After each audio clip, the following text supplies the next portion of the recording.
Сәлеметсіздер ме? Менің атым Құсыни Ықыласқызы. Біз 2019 жылы жазда әкемнің сүйікті жазушысы Оралхан Бөкеев атамыздың ауылы Қатонқарағай ауданы Шыңғыстай ауылына бардық.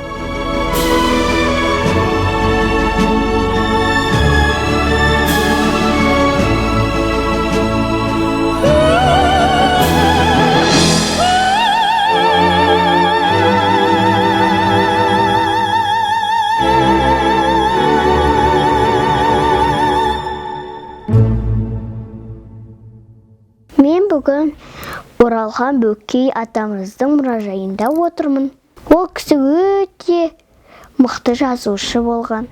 Рухы күшті адамды ешбір темір құрса ұстап тұра алмас деп Оралхан атамыз айтқандай. Біз кітапты көп оқып, рухани жан дүниемізді бекемдесек, Қазақстанды болашақ өте құдіретті мемлекетке айландыра аламыз.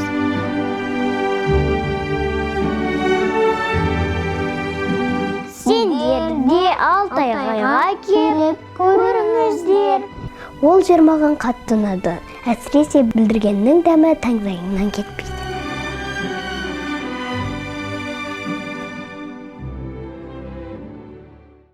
Алтай өте көркем екен. Бейне Оралхан атамыз қара сөзбен жырлағандай.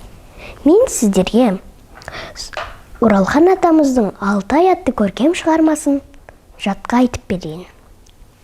Егер сіз осынау таңғажайып өлкеге, табиғаттың арты тілі атақты Алтайға бармасаңыз, барсаңыз да, оның күншығыстың бар асылын, бар байлығын, бар сұлулығын өн бойына дарта жинақтаған асқар тауларын, асу белдерін, аттың омыраулап жарып жүре алмайтын жасыл шалғын, кең жайлауын, кермарал кербез елігін, мамырлай жүзген аққу қаздарын, татсаң таңдайда қалар балымен, ақ балтыр ару қайың, қайсар қарағайың, осылардың қадір қасиетін түсініп, сезіміңізді селк еткізе алмасаңыз, әсіресе айналайын адамдардың құдіретті қолынан туындаған сұрапыл жанр таулар мен жаңғыруларды зерделей алмасаңыз, онда тыңдаңыз. Міне сіз Алқызыл нұр мен Ақбастау, Берелерабас ормандарды аймалап, кең дүниені шапағымен шарапаттай масайраған күн шығар сәтте ояндыңыз. Мүмкін сізді оятқан таң емес, әлгі бір таң бозынан сайраған бозторғай шығар. Мүмкін жаңа ғана дүркірей суаттан қайтқан маралды бір екен, әлде үпілдеген түліктің дауысы шығар. Әлде анау ақ таңдағы ақ толқынның аспанға лақтырған бұқтырма саранында. Не болмаса, арқаңыздан өткен таңғы шықтың шым-шым сызымы. Әйтеуір, дәл осындай шапақты шақта оянғаныңыз үшін табиғат жарықтықты адал жүрегіңізбен алқайсызды. Бір-біріне мінгесіп ұштасқан мәңгі тәкаппар асқақ Алтайдың алдында бас киіміңізді алып, тағзым етіп, ассалаумағалейкум деп есендесесіз. Сіздің бұл үніңізді Алтайдың жақпар тастары мен құзар шыңдары іліп алып, кезек-кезек қайталайды. Енді сіз аңғарды басына көшіріп, күркіреп жатқан бұқтырманың кәусар суына жуынып, қып-қызыл боп алжырап жатқан бүлдірген. Жоқ болмаса таңқурайды таңдайыңызға салып талмаңызды, оразаңызды ашыңыз.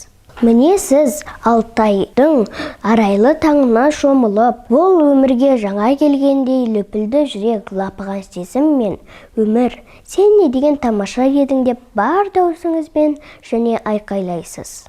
Сіздің өмірге ғашық екеніңізді анау ұйқысынан жаңа ғана оянған алып таулар әлі де жаңғырықтыра, үздік созды қайталайды. Ал сіз Алтай жазығының жазиралы келбетіне сүйсіне, балқарағай мен шайыр иісі қосан қылған таңғы таза ауаны жұтасыз. Сосын иен тірескен қалың ормандар алап, тау басына өрмелеңіз. Тау басына көтерілген сайын анау бір Алтай бұрымы іспетті бұқтырма, анау тілдей көгерген егін, асықтай үйірілген аяулы ауыл. Жер сонысына тас кенедей жабысқан 4 түлік мал, қара жолдың шаңын аспанға көтерген машина аяғыңыздың астында қалды. Ал сіз биіктей бересіз. Енді міне орман да таусылды. Таудың бірыңғай шақпақ тастарын сусытып, тас шоқының таз басы басталады. Шоқының шар басын жасырып, әппақ бұлт шегіп жатады. Әппақ бұлт тауды екіге бөліп сұлап жатады. Кейде осынау әппақ болып сұлап жатқан бұлт жылап та жатады. Ол осынау шоқы шыңдардың ақ сәлдесі іспетті. Алтай жазы жауынды болады. Ашық күндері аз. Әсіресе июль айында күн күркіреп жан шошырлық найзағай ойнайды. Найзағай ойнаған сайын жай түсіп, зәулім қарағайларды қағайырады. Кейде бауырсақтай өткінші бұршақтардың шауып өте шығатыны бар. Алтайда салба бай самырсындар бар. Оның басында жаңғақ өседі. Бір айын өртеп жауса да, әлгі самырсындардың түбінде тұрған адамға су тимейді. Алтай жазы келте, мүмкін өзгеше келбетті болғандықтан да солай шығар. Тамыз айының ортасынан ақ жалындатып, бұрынғы ұшпа бұлттар қарақошқылдана қоғамдаса бастайды. Қыркүйек туа түстіктен суық жел соғып, ертеңгілікте бүкіл табиғат боз қыраудың астында жатады. Білесіз бе, Алтай күзі таңғы жай бертек сынды. Алтай күзі өмір бақида сары болып көрген жоқ. Қызыл күреңденіп тамылжыған сайын ала жаздағы мәре-сәре тірлігімізге ой бітіп, өз-өзімізден жуасып, момақан күйде күйбің шаруаға кірісесіз. Алтай күзі әрі мазасыз, әрі ойшыл, дархан, әрі жабырқау. Дегенмен, қараша туа бұл өңірде нағыз мінезіне қанығып, бұл жерде ыстық пен суыққа қаранардай төзе білетін жандардың тұратынына көзіңіз жетер.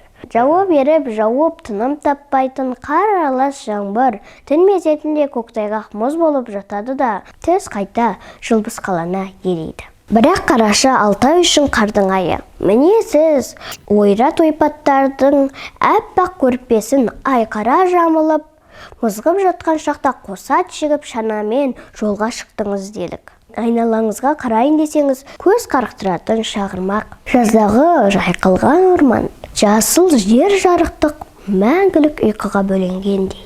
Не болмаса, ерке қылығын ерте жоғалтқан арудай салқын сазарады. Шыңылтыр аяз ашық қалған жеріңізді түміскілеп ұрлана қариды денеңізді. Тек самырсын мен аршалар ғана жасыл күйде өң түсін өзгертпей көсегесі биік көктемде еске салады. Бұқтырма мұз құрсауының қыспағында қысыла ыңырсиды. Ал шымшық болса, әр үйдің шатырын паналап есік ашылған сайын жылы жерге ұмтылады. Әйтсе де Алтай қысы таза да тәкаппар Сібір аязын еске салады. Әлде географиялық орналасуы жағынан сол Сібірге тым жақын болғандықтан шығар. Алтай бұқтырманың жоғары ағысында әлде қайта әдемленеді. Алтайдың солтүстік жағы таулы Алтай өлкесі мен шығысы Моңғолия, оңтүстік шығысы Қытай елімен шекаралас. Алтайдан әрі Қазақстанның жері жоқ, және Қазақстанның ең сұлу өлкесі де осы өр Алтай. Алтайдың көктемі кешеу келеді. Қыстайғы екі көзге тарта жауған қар еріншектене ерігенше астында көк-шөп көктеп үлгереді. Қаралайдан бастап нағыз көктем туып, жан-жануарларға жан бітіп әбігерге түссе, адамдар да ағаш үйлерінен ұзап тырың-тырың тірлігіне шаруа қамына кіріспек. Май айының аяқ шеңінде Алтай қып-қызыл гүлге көмкеріліп, жасыл жаулығын қайта жамылады. Көк көңбек аспанға мамықтай бұлттар маңып, тау мен өзендер көркіне қайта мінбек. Сіз табиғаттың осыншалық сый-сияпатын төге салған мәрттігіне қайран қалып, тау асып байып жатқан күннің алқызыл нұрына табынасыз да, кілемдей түрленген көк майсаға аунай кетесіз. Күлесіз бақыттан, шаттықтан күлесіз, күліп жүріп гүл тересіз. Теріп жүріп айналайын алтайым, осы құдіретіңнен, осы келбетіңнен, осы гүліңнен, осы жұпарыңнан айырылып қала көрме. Өйткені мен сені сүйемін. Өйткені мен сенің перзентіңмін. Өйткені осы жақанда саған жетер салтанатты жер жоқ деп жар салғыңыз келеді.